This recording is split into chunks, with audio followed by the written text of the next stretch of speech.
ரொம்ப காலத்துக்கு முன்னாடி நடந்த ஒரு கதை இது.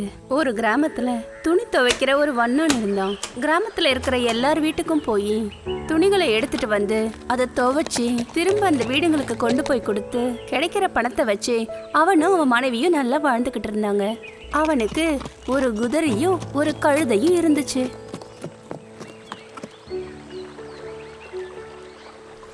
நம்ம கிட்ட இந்த கழுதியும் குதிரையும் இருக்கிறது ரொம்ப உதவியா இருக்கு இல்லையா? ஆமா ஆமா, இல்லைன்னா அந்த துணி எல்லாத்தையும் நம்ம தான் தலையில சுமந்து இப்ப எடுத்துட்டு போயிருக்கணும். இந்த குதிரை நம்ம கிட்ட இருக்கிறதுனால ரொம்ப தூரம் பயணம் பண்றதுக்கும் முடியுது. சரியா சொன்னீங்க. அந்த குதிரையும் கழுதையும் ஒரே மாட்டு தொழுவத்துல தான் கட்டி போட்டிருந்தாங்க.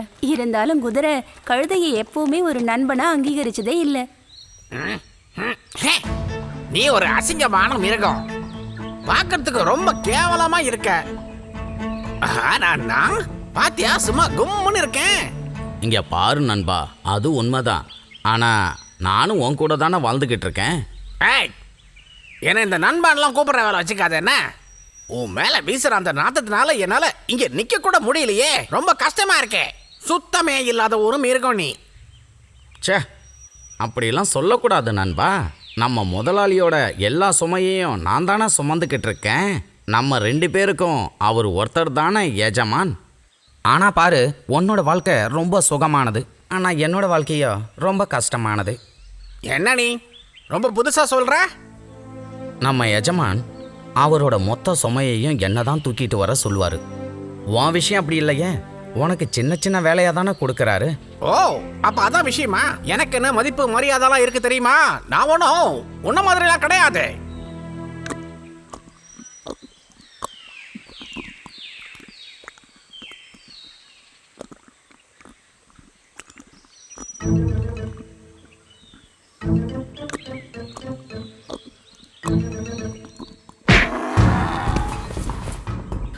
இப்படியெல்லாம் பண்ணாத நண்பா.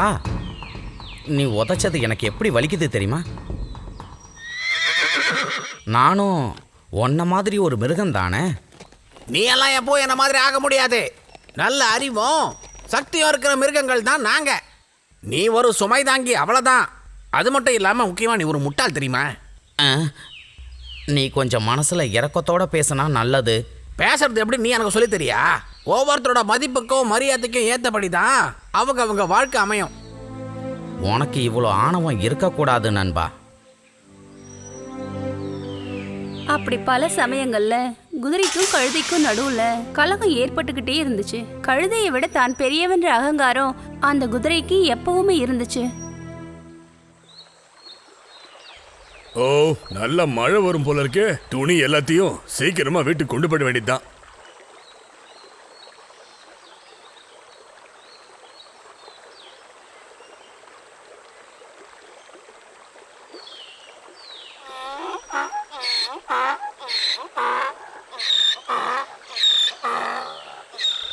ஓ, இந்த மூட்டெல்லாம் ரொம்ப பாரமாக இருக்கே. அப்படி வண்ணானும் குதிரையும் கழுதையும் வீட்டை நோக்கி நடந்து போனாங்க. ஆனா ரொம்பவே பாரமா இருந்ததால கழுதையால ரொம்ப மெதுவா தான் நடக்க முடிஞ்சது. நண்பா, நான் தூக்கிட்டு வர இந்த பாரம் ரொம்ப அதிகமாக இருக்கு. இந்த பாரத்தை தூக்கிட்டு என்னால் நடக்க முடியாம அவஸ்தைப்படுறேன். அதுக்கு என்னென்ன பண்ண சொல்ற? எனக்கு கொஞ்சம் உதவி பண்ணப்பா. அதுக்கு உன்னோட மூட்டையை என்ன தூக்கி நடக்க சொல்றியா? அப்படியெல்லாம் ஒன்றும் இல்லைப்பா. எனக்கு அதிகமாக இருக்கிற இந்த பாரத்தை கொஞ்சம் துணிகளை மட்டும் நீ எடுத்துட்டு வந்தா போதும். ஏய் முட்டாள், உன்னோட சுமைகளை நீ மட்டும் தான் சுமக்கணும். நாங்க குதிரைகள், சுமைதாகிகள் இல்ல.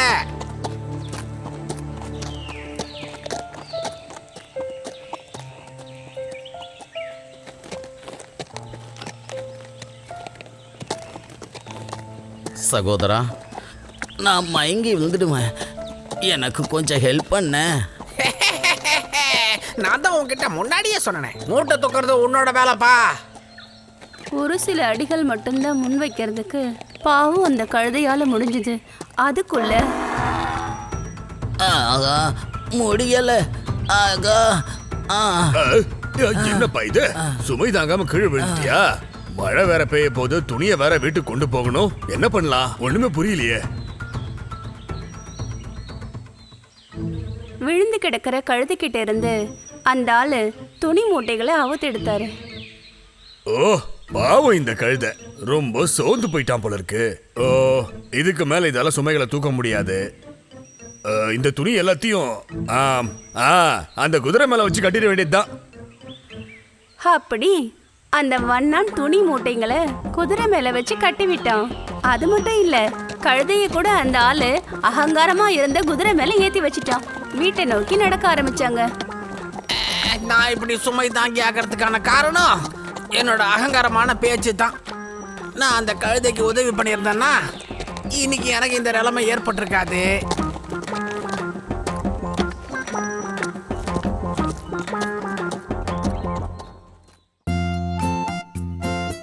முன்னொரு காலத்தில் ஒரு கிராமத்தில் குப்புசாமி என்று ஒருவர் இருந்தார். அந்த குப்புசாமிக்கு ஒரு கழுதையும் இருந்தது.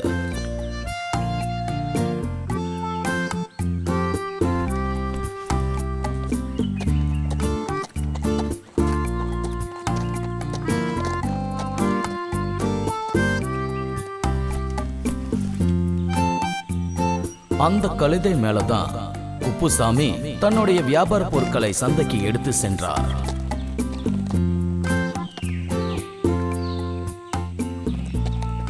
ஒரு நாள் ஒரு சம்பவம் நடந்தது. சந்தையில் வியாபாரம் முடிந்த பிறகு திரும்பி வரும்பொழுது குப்புசாமிக்கு மிகவும் அசதியாக இருந்தது. அப்போது அருகில் இருந்த ஒரு மர நிழலில் சிறிது நேரம் குப்புசாமி ஓய்வெடுக்க விரும்பினார். அதே நேரத்தில் குப்புசாமியின் கழுதையும் ஓய்வெடுத்தது. அந்த மர நிழலில் குப்புசாமியும் கழுதையும் ஓய்வெடுத்துக் கொண்டிருக்க திடீரென்று ஒரு பெரிய பாம்பு அங்கு வந்தது. அதை கண்டதும் கழுதை மிகவும் பயந்தது. அடடா, இது ஒரு பாம்பாச்சே. அது இப்ப நம்ம எஜமான்கிட்ட போய்கிட்டு இருக்க. அப்படின்னா எங்க எஜமான கடிக்கிறது தான் உன்னோட திட்டமா? நம்ம எப்படியாவது எஜமான காப்பாத்தி ஆக்கணும். உனக்கு எவ்வளவு தைரியம் இருந்தா எங்க எஜமான கடிக்க வருவ? உன்ன என்ன பண்றேன்னு பாரு.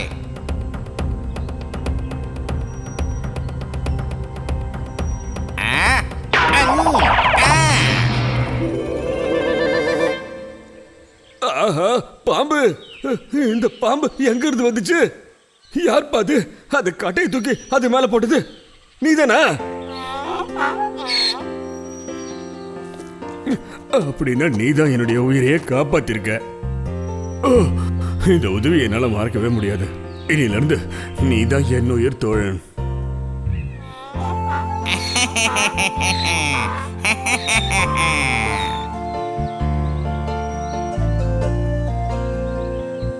பிறகு குப்புசாமி தினம் தினம் தன்னுடைய வியாபார பொருட்களை கழுதையின் மீது ஏற்றி வியாபாரத்திற்கு செல்வார்.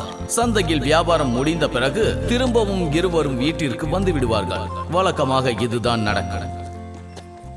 என் உயிர் தோழா, உற்சாகத்தோட நல்லா வேகமா நடந்து வரணும். நாள் முழுக்க கஷ்டப்பட்டு உழைச்சாதான் உனக்கு நான் வயிறு நிறைய சாப்பாடு தர முடியும். நான் புரிஞ்சுதா? புரிஞ்சுதுங்க ஐயா. ஆனா இந்த சரக்கு மூட்டை தான் ரொம்ப பாரமா இருக்கு. இங்க பாரு கழுத, நீ தானே என்னுடைய நண்பன். உன் மேல நான் அந்த அளவுக்கு பாரத்தை ஏத்துவனா?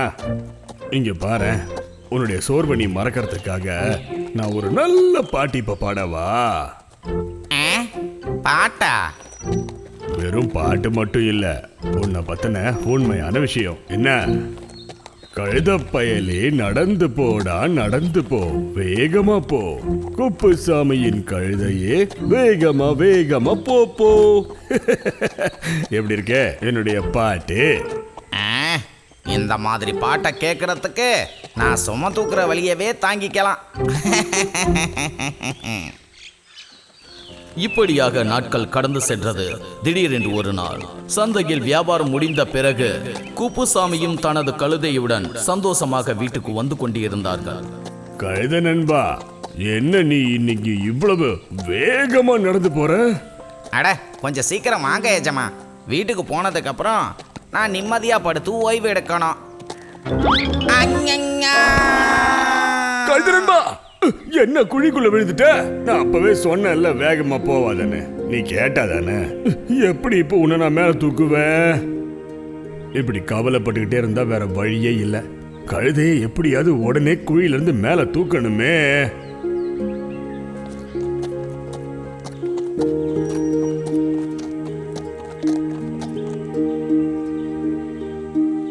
இப்படியாக பாவப்பட்ட அந்த குப்புசாமி தனது கழுதையை காப்பாற்ற பல முயற்சிகள் செய்து கொண்டிருந்தார்.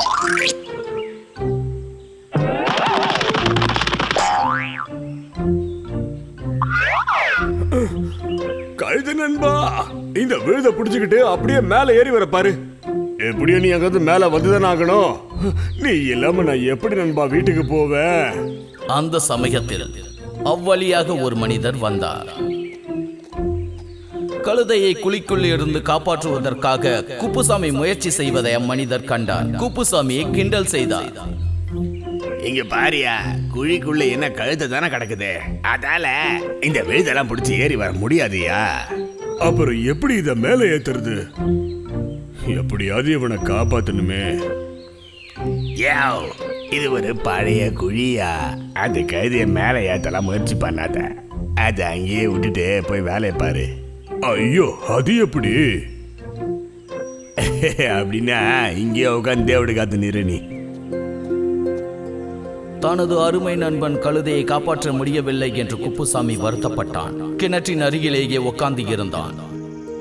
அவனால் இயலவில்லை. பொழுது போக போக இரவு நெருங்கியது. குப்புசாமிக்கு என்ன செய்வதென்று தெரியவில்லை.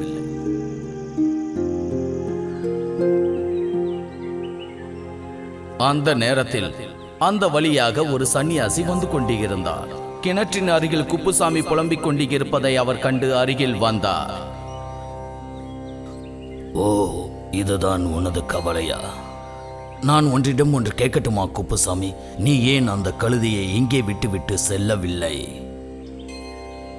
இந்த கழுதை எனக்கு ரொம்ப பிரியமானவன். அவனை இப்படியே விட்டுட்டு போக என்னால முடியாது. நேத்துல இருந்து அவன் பாவம் எதுவுமே சாப்பிடவே இல்லை. உனக்கு அந்த கழுதையின் மீது அவ்வளவு பிரியமா? ஆமா, இவனை இங்க இருந்து காப்பாத்துறதுக்கு ஏதாவது ஒரு வழி சொல்லுங்களேன். ஓ, அதனால் என்ன? நீ கழுதை மீது வைத்திருக்க அன்பை பார்த்து எனக்கு மிகவும் பெருமையாக உள்ளது. எப்படியாவது என்னுடைய கழுதையை காப்பாத்திடுங்க. கவலைப்படாதே குப்புசாமி, கழுதையை காப்பாத்தி விடலாம். முதலில் நீ கொஞ்சம் மண்ணை அள்ளி கொண்டு வந்து இந்த குழியில் போடு. மண் எதுக்கு? இந்த கிணற்றில் போடதான். என்னங்க, கிணறு அப்புறம் மூடி போயிடாதா என்ன? என்னுடைய கழுதை நண்பன் செத்து போயிடுவானே. பயப்பட வேண்டாம் குப்புசாமி, நீ என்னை நம்பு. சன்னியாசியின் வார்த்தையை கேட்டு குப்புசாமிக்கு விருப்பம் இல்லாமல் இருந்தாலும் கூட மண்ணை கொண்டு வந்து அந்த கிணற்றில் கொட்டினார்.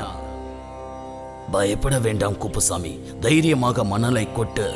சந்தேகப்படாதே, நல்லதே நடக்கும். குப்புசாமி கிணற்றில் எட்டி பார்க்கும் போது கழுதை அந்த மண்ணின் மீது ஏறி நிற்பதை பார்த்தான். குப்புசாமி வேக வேகமாக ஓடி மணலை அள்ளி வந்தான். தொடர்ந்து கிணற்றில் கொட்டினான். குப்புசாமியை பார்த்து சிரித்து விட்டு சன்னியாசி அங்கிருந்து கிளம்பி விட்டார்.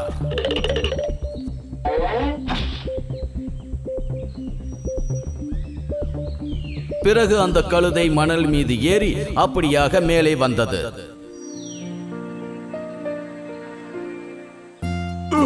என்னுடைய கழுதை நண்பா, என்ன ரொம்ப பயமுறுத்திட்ட நீ. அந்த சாமியாரு சரியான நேரத்துல எனக்கு யோசனை தரலன்னா உன்னை காப்பாத்திருக்க முடியாது.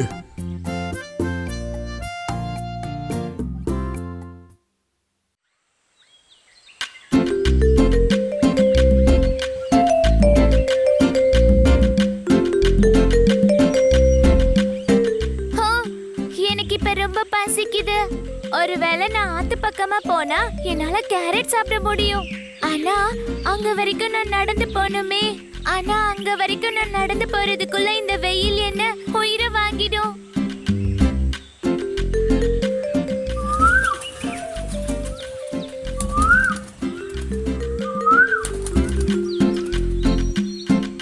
ஹாய் முயல், நீ இந்த வெயில்ல எங்க போயிட்டு பண்ணிட்டு இருக்க? வீட்டுக்குள்ளேயே இருக்கலாம்ல. இங்க பாரு கோயில், நதிக்கரை ஓரத்துல நான் கேரட் சாப்பிடலான்னு போறேன். ஆனா அங்க போறதுக்குள்ளேயே சோர்ந்து போக போறேன். நானும் உன்ன மாதிரி பறக்க முடிஞ்சா எவ்வளோ நல்லா இருக்கும்ல. நான் இப்போ அங்க இருந்து தான் வரேன். அங்க எந்த கேரட்டும் இல்ல. எல்லாத்தையும் எல்லாரும் எடுத்துட்டு போயிட்டாங்க. அச்சச்சோ, இப்ப நான் என்ன பண்ணுவேன்? முயலண்ணா, அங்க மாமரத்துல இனிமையான மாம்பழம் இருக்கு. உனக்கு பிடிக்குமா? ஆனா வழக்கமா நான் கேரட் தான் சாப்பிடுவேன். ஆனா சொல்லுவாங்கல்ல, பசிக்கிற வயித்துக்கு எதுவும் கிடைக்கலன்னா அது புல்ல கூட சாப்பிடணும். அது மாதிரி நான் மாம்பழத்தையே சாப்பிடுறேன். முயலண்ணா, இப்ப நான் கிளம்பவா? அங்க ஒரு காக்கா கூட இருக்கு. அந்த காக்கா ஊருக்கு போயிருக்கிற இந்த சமயத்துல நாங்க போனோம்னா அதோடைய கூட்டுல என்னால முட்டையிட முடியும். செல்ல குயிலே, காக்கா கூட்டுல முட்டை போடுற உன்னுடைய பழைய பழக்கம் இன்னும் உன்னை விட்டு போகலையா? அது குயிலுங்களுடைய பழக்கம். அத பத்தி கேள்வி கேட்காம இருந்தா நல்லது. அந்த குயிலுக்கு நான் சொன்னது பிடிக்கலன்னு நினைக்கிறேன். ஒன்னும் பிரச்சனை இல்ல, நான் அந்த மாமரம் கிட்ட போறேன். மாம்பழம் மாம்பழம் மல்கோவா மாம்பழம் தித்திக்கும் மாம்பழம்.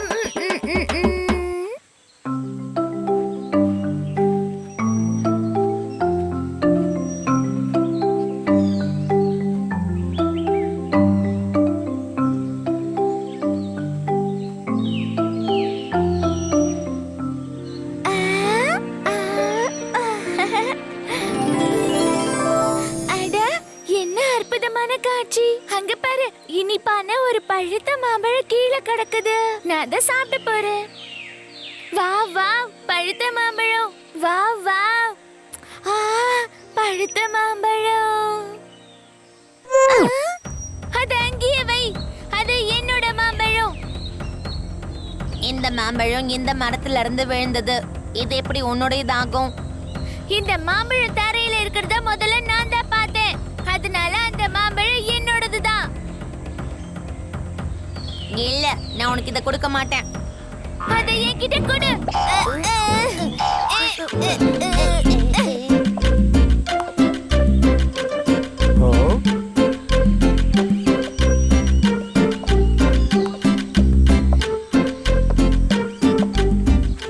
என்ன விஷயம்? மாம்பழத்துக்காக சண்டை போடுறீங்களா? எல்லாருக்கும் முன்னாடி நான் தான் அந்த மாம்பழத்தை பார்த்தேன். நான் அதை எடுக்கிறதுக்கு முன்னாடி இந்த குரங்கு அதை எடுத்துருச்சு. நான் தான் முதல்ல இந்த மாம்பழத்தை பார்த்தேன். நான் வந்து அதை எடுக்கிறதுக்கு முன்னாடி இந்த குரங்கு தான் வந்து எடுத்துருச்சு. சும்மா பார்த்துக்கிட்டே இருந்தா ஏதாவது ஆயிடுமா? யாரு வந்து முதல்ல மாம்பழத்தை எடுக்கிறாங்களோ மாம்பழம் அவங்களுக்கு தான். நீங்க 2 பேரும் சொல்றத நான் ஏத்துக்கிறேன். அதனால இந்த மாம்பழம் விஷயத்துல இறுதி முடிவை நான் தான் எடுக்க போறேன். சரி சொல்லுங்க கழுதண்ணா. குரங்கு உண்ணி, இப்ப இந்த மாம்பழத்தை தரையிலேயே வச்சிடு. இதோ வச்சிட்டேன். சரி, இப்போ நீங்க 2 பேரும் தூரத்துல இருக்கிற அந்த பாறைக்கிட்ட இருந்து ஓடி ஓடி வந்து இந்த மாம்பழத்தை எடுங்க. நீங்க 2 பேருமே நல்லா ஓடுவீங்கல்ல? யாரு முதல்ல ஓடி வந்து இந்த மாம்பழத்தை எடுக்கிறீங்களோ அவங்களுக்கு தான் இந்த மாம்பழம். என்ன, சம்மதமா? எனக்கு சம்மதம். எனக்கும் தான். அப்போ சரி, நீங்க 2 பேரும் இப்போ போட்டிக்கு தயாராகுங்க.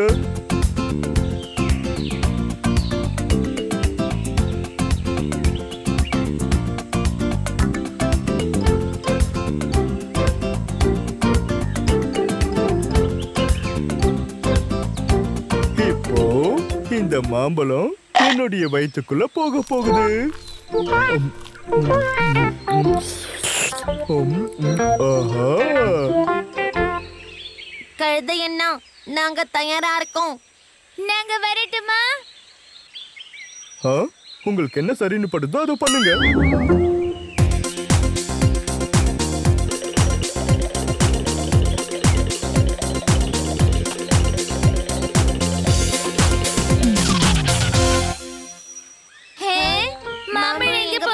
ஓ, அதுவா? நீங்க 2 பேரும் அங்க இருந்து வந்துட்டு இருந்தீங்க. அப்ப திடீர்னு ஒரு காக்கா பறந்து வந்து அந்த மாம்பழத்தை தூக்கிட்டு பறந்து போயிடுச்சு. போய், எல்லாமே போய். எனக்கு இவ மேல நம்பிக்கை இல்ல. கைதண்ணா நீங்க எங்களை ஏமாத்திட்டீங்க. ரெண்டு பேரும் என்ன நம்புங்க. ஒரு காக்கா தான் அந்த மாம்பழத்தை எடுத்துட்டு போச்சு. உங்களுக்கு அதிர்ஷ்டம் இல்ல பசங்களா, உங்களால அந்த மாம்பழத்தை சாப்பிட முடியல.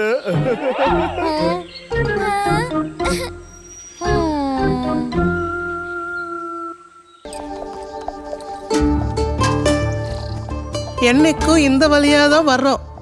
ஆனாலும் காடானதுனால ஒரு பயம்தான். ஒன்று பண்ணலாம், பாட்டு பாடிட்டே நடக்கலாம்.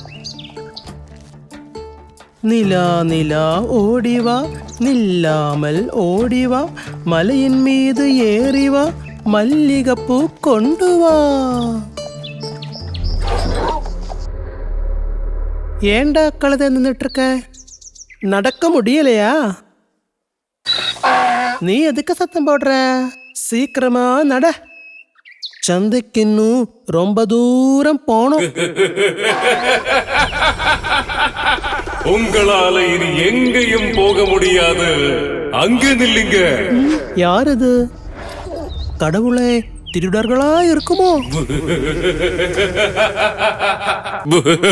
ஐயோ, அரக்கன் அரக்கன். நிறுத்த, நான் அரக்கன் இல்ல. அரக்கன் இல்லையா? வேற யாரு? நான் தான் பூதோ. என் கண் முன்னாடி வந்த நீ இனி எனக்கு அடிமை. இனி உன்னால தப்பிக்க முடியாது. ஐயோ, பூதமா, தயவு செஞ்சு என்ன ஒன்னும் செய்யாத. பணியாரம் விற்க சந்தைக்கு போற ஒரு பாவம் வியாபாரி தான் நான். எனக்கு பசிச்சா ஏழன்னோ பணக்காரன்னோ நான் பார்க்க மாட்டேன். என் முன்னாடி யாரு வராங்களோ அவனை சாப்பிட்டு என்னோட பசிய போக்குவேன். என்ன சாப்பிட்றாத? என்னோட பொண்டாட்டிக்கும் குழந்தைகளுக்கும் யாரும் இருக்க மாட்டாங்க. வேணும்னா உங்களோட பசியை போக்க நான் பணியாரம் தரேன். நான் சுட்ட பணியாரத்துக்கு நல்ல ருசியா இருக்குன்னு தான் எல்லோரும் சொல்லுவாங்க. உன்னை சாப்பிட்டு தான் பாருங்களேன்.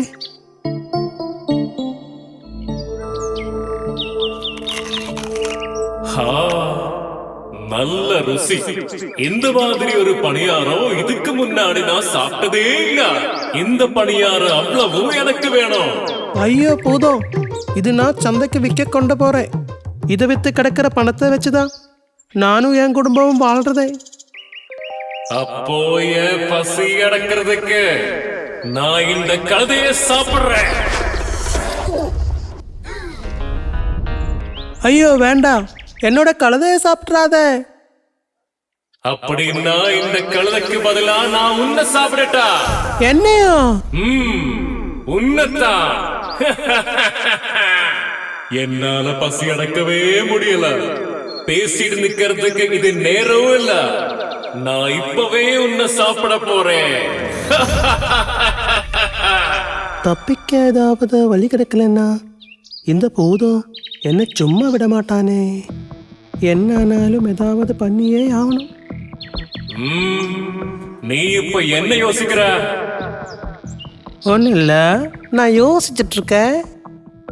பூதத்துக்கெல்லாம் நிறைய மாந்திரிக சக்தி இருக்குன்னு கேள்விப்பட்டிருக்கேனே. ஆனா உன்னை பார்த்தா அப்படி ஒன்றும் தோணலையே. அப்போ உனக்கு என்ன பார்க்கும் போது என்னதான் தோணுது? பஞ்சத்தினால பசிச்சு நடக்கிற ஒரு பட்டணை பூதம். மந்திரமோ தந்திரமோ ஒன்னும் தெரியாதவன். நிறுத்து. நீ என்ன பத்தி என்னடா நினைச்சிட்டு இருக்க? எனக்கு மந்திர சக்தி இல்லன்னா அப்போ இதோ இங்கே பார்.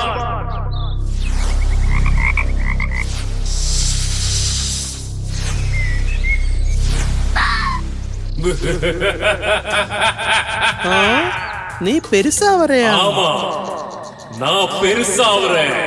வேணும்னா இன்னும் பெருசாவேன். ஐயோ, இன்னும் பெருசாவாதா? இப்பவே எனக்கு பயமா இருக்கு.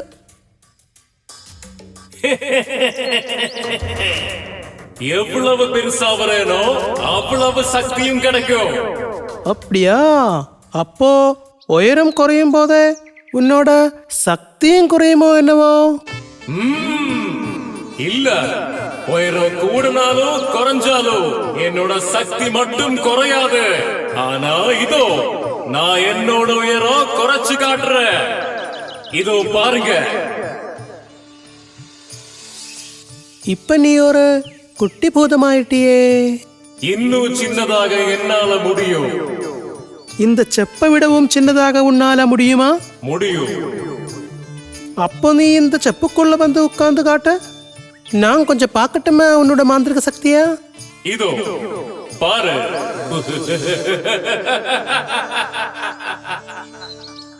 நல்லா இருக்கே, உன்னோட மாந்திரிக சக்தி பிரமாதம். ஆனா என்னோட புத்திய பாரு நீ.